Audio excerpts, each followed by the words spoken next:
Hello, everybody, and welcome back to Buckeye Politics. It's me, your favorite Ohioan.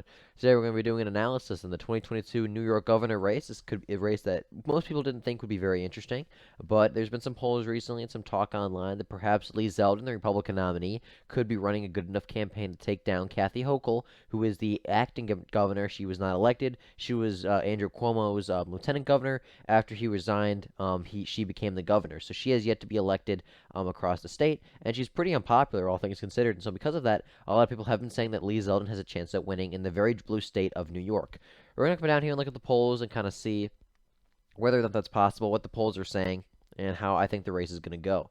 So, you can see here, Kathy Hochul has maintained a pretty solid lead over Lee Zeldin over the past couple of months. And Zeldin has only led in one poll, which was back in March, and that was done by a Republican internal, McLaughlin and Associates, which obviously, being a Republican internal, has a Republican bias, so not the best pollster to use.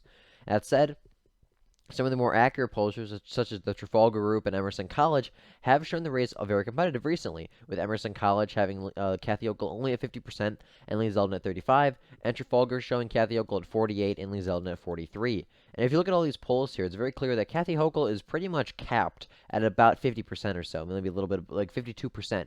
In no poll, whether it be a Republican internal, a Democrat internal, or Republican internal, or even just a normal, just a quote-unquote unbiased pollster, because all polls have their biases, but some polls are better than others.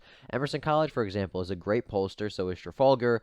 Trafalgar is technically a Republican internal, but they have been the most accurate pollster in 2016, 2018, and 2020, and even so much so that even some of their worst critics, such as Nate Silver over at 538, who is he's kind of like the guy when it comes to polling elections, and he's even come around and said, you know what, they may technically be a Republican internal, but they do have good polling results, so they get a good grade, and they're seen as one of the better pollsters. Emerson College is also pretty good, and really that's about it in terms of the good pollsters, but even every single poll, even Democrat internal polls, only have Kathy Hochul at about 54, 53.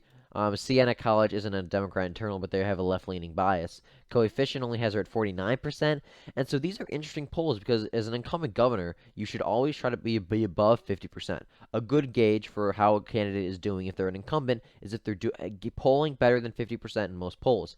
Kathy Hochul is just barely at that 50%, and Lee Zeldin, depending on the poll, is actually within striking distance, whether it be Trafalgar, which I said earlier is technically a Republican internal, but they have been very accurate in the past, having him at 43. Coefficient, which is a decent pollster, they're not perfect, but they are a decent pollster, having him at 43, or McLaughlin having him at 40, and Emerson having him at like the high 30s, or Siena having him at the high 30s.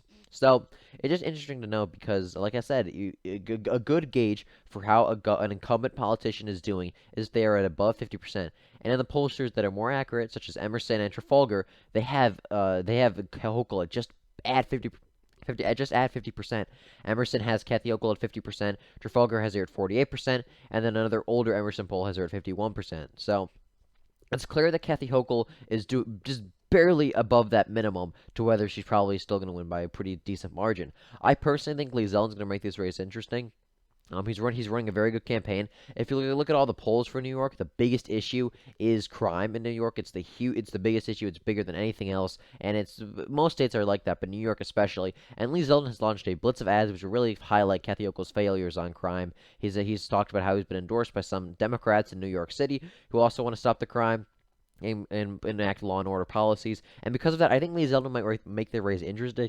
Excuse me, might make the race interesting, but I don't think he has. As of now, I don't think he has the momentum to get there. If polls continue to show him within striking distance, whether it be Emerson coming out with maybe another poll down the line that has him within a few points, or Trafalgar keeping him within 5-6 points, then I'd say it's certainly possible. I believe the national environment is probably decently in Zeldin's favor, and I think that he's running a very good campaign. New York is such a blue Democrat, is such a Democratic leaning state that it would be very unlikely he wins. It's sad to say because he is a great candidate, but he's doing everything right. It's just, is he going to be lucky enough to pull it off? We'll have to wait and see. So with that, thank you for watching this video. I do hope you enjoyed, and if you did, please like and subscribe for more.